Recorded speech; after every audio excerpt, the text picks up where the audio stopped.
Tenemos el gusto de volver a encontrarnos con el médico neuropsiquiatra Pablo Bolognese. Tenemos charlas pendientes. Buenos días, Pablo, ¿cómo estás? Buenos días, Rosana, ¿cómo estás vos? Todo bien, todo bien. Bueno, estuvimos charlando en nuestro encuentro anterior de la memoria, estuvimos viendo los tipos de memoria y nos había quedado pendiente seguir analizando qué otras etapas, fases tiene la memoria. Claro, porque la memoria tiene distintas etapas, o sea, procesos diferentes en los cuales se termina consolidando un recuerdo o formando un recuerdo. Eh, las tres etapas principales de la memoria son la atención, la codificación y la evocación. Ahora vamos a hablar una por una. Eh, para entender un poquito más cómo funcionan nuestros recuerdos. La primera etapa es la etapa de la atención. Es una etapa fundamental y como vos verás es una función cognitiva diferente, no es la memoria en sí misma. Pero si yo no atiendo un estímulo de cualquier tipo, auditivo, visual, lo que sea, no lo voy a registrar adecuadamente y entonces no lo voy a poder guardar adecuadamente. Es muy difícil que yo pueda guardar una información a la cual no presté atención. Vamos a poner un ejemplo. Yo voy al cine, me pongo a ver una película y en un momento, en un tramo, una parte de la película, me distraigo porque empiezo a pensar, uy, cerré con llave la casa o no, me parece que dejé prendida la cocina, lo que sea, o no le cerré la ventana al gato, entonces estoy 5 minutos recordando, tratando de evocar qué hice, si cerré, si no cerré. Después, durante ese momento, esos 2 minutos, 3 minutos que yo estuve pensando en eso, sin prestar atención a la película, ocurre cierta escena. Salimos del cine y vos me decís, ¿viste esa parte cuando pasó tal cosa? Y te decir, no, no la vi, ¿no es cierto? ¿Y qué pasa? ¿Tengo Alzheimer? No, no es que yo no estoy pudiendo recordar, es que no presté atención, ¿sí? Sí, sí, tal cual. Entonces, esa es la primera etapa y es fundamental. Si yo no presto atención a un estímulo, no voy a poder formar un recuerdo. Después viene una segunda etapa, que es la etapa de codificación o almacenamiento. En esta etapa, la información a la cual yo presté atención es codificada y es almacenada. Se forman circuitos neuronales que almacenan ese recuerdo. Ahí es cuando se arma el recuerdo, que los recuerdos son conexiones que se crean entre diferentes neuronas y esas conexiones se refuerzan fabricando, sintetizando ciertas proteínas. Ahí es cuando queda guardado un recuerdo. Ujú. Esto desde un plano bien físico, bien materialista, porque hablar de lo que es un recuerdo sería muy ambicioso, que yo te Claro. limitara el concepto de un recuerdo, algo tan etéreo como un recuerdo, lo limitara a la conexión de dos neuronas, ¿sí? Pero bueno, este proceso es fundamental para el almacenamiento. Cuando yo guardo un recuerdo, vamos a utilizar una imagen que me parece muy gráfica, que es la de un archivo Word, que Claro. todos lo hemos usado alguna vez en la vida. Es como darle el enter al archivo, quedó guardado el recuerdo, ¿sí? Sí, sí. Y después viene la tercera etapa, que es la etapa de evocación o recuperación, que es cuando yo busco un recuerdo y lo traigo a la conciencia, ¿sí? Por ejemplo, yo a vos te pregunto algo, ¿vos te acordás de cuando, no sé, nació tu primer hijo en tal lugar y entonces vos vas a tener que buscar ese recuerdo y evocarlo para poder contármelo? Claro. Esta etapa es muy particular. ¿Por qué?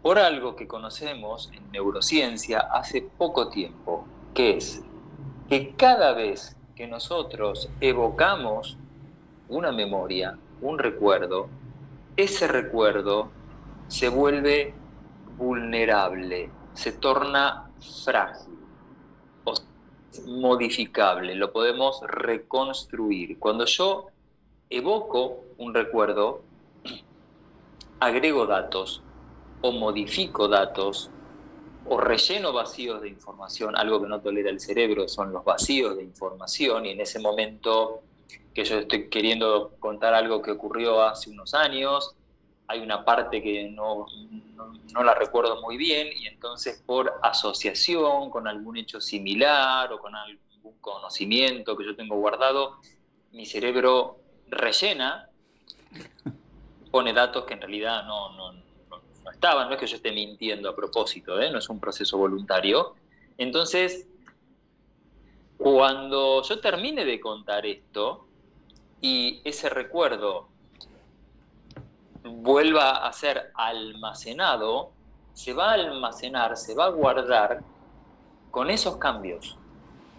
Entonces, cuando yo lo vuelva a recordar, supongamos que lo tengo que volver a contar ese recuerdo dentro de un mes, ponele, yo no voy a recordar el hecho exactamente como sucedió, sino que lo que voy a recordar es lo que yo guardé la última vez que conté o que recordé ese suceso. Convencida Si de que así volvemos de que así pasó. Claro, Bien. vamos a volver al ejemplo del Word. Yo escribo algo en Sí, un archivo Word el día viernes. Lo guardo. Lo abro el sábado, ¿qué voy a leer? Lo que escribí el viernes, claro. sin ningún cambio.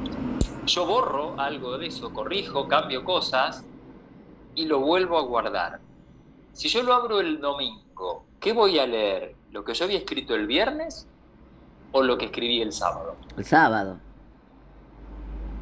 Exactamente. Si yo modifiqué algo del contenido, ahora si yo lo abro, lo guardo sin haber cambiado nada, bueno, el domingo me encontraré con lo que había escrito el viernes. Pero si yo modifico algo, lo que me voy a encontrar cuando lo abra la próxima vez a ese archivo va a ser precisamente el texto, digamos, modificado. Y así funciona la memoria. Y esto se descubrió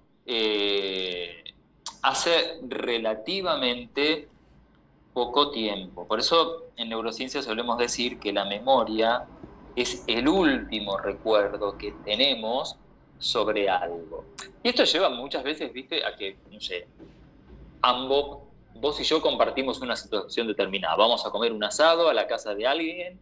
Fuimos a comer un asado, suponete, a la casa de alguien, y fue un evento importante porque nos contaron que se iban a casar, unos amigos y qué sé yo. Bueno, listo. Los dos fuimos y recordamos el hecho. Al día siguiente me preguntás si ayer fuimos a comer, al mediodía comimos esto, comimos aquello, a tal momento se paró tal persona y contó que se iban a casar, listo. Pasan 2, 3 años, probablemente cuando nos pregunten la versión sobre ese asado, a vos y a mí, empecemos a encontrar diferencias. Y probablemente quien más se va a alejar de la realidad, de lo que realmente ocurrió, sea la persona que más veces contó esa anécdota. Claro. Porque cada vez que la contó, abrió el archivo del recuerdo, esa memoria se volvió frágil, vulnerable, modificable, y cualquier cambio que haya hecho, la guardó de esa manera. Entonces por ahí te va a decir, fue un asado que se hizo a la noche. Y vos decís, no, fue al mediodía, no fue a la noche. Bueno, por algún motivo yo lo modifiqué y me quedó guardado que había sido a la noche, porque me confundí con otro asado que hicimos en ese mismo lugar y mezclé información y entonces quedó guardado de esa manera. Yo voy a estar convencido de que fue de noche y vos vas a estar convencido de que fue al mediodía. Bueno, bien. Hoy en día tenemos muchos registros audiovisuales, todo se filma, todo se fotografía, claro, todo se graba. Más fácil ir a buscar un testimonio.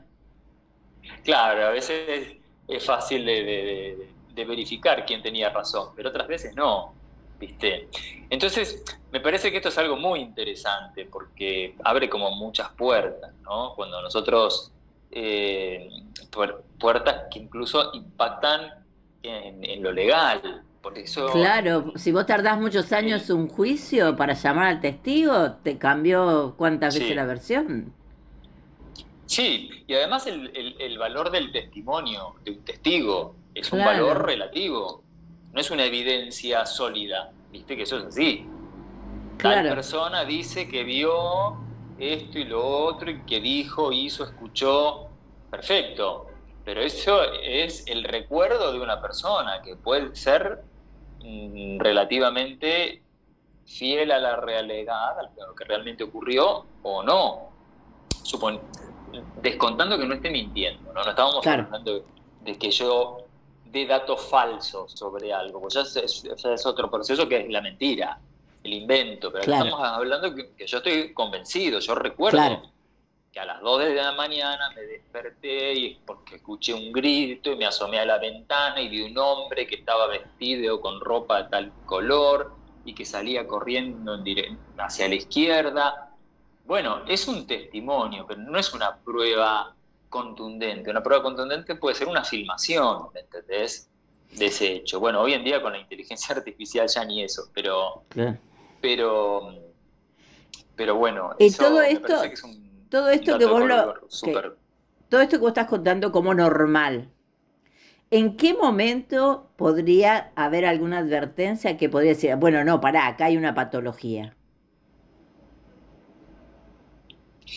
Eh, Mm, en Más asociadas a la memoria, hay muchas patologías desde ya, que existen falsos recuerdos, mm. existen recuerdos que son olvidados, da para mucho, podemos hacer otra charla Claro, sobre claro. esto, que tiene que ver con recuerdos traumáticos, Ah, pero las claro, patologías más asociadas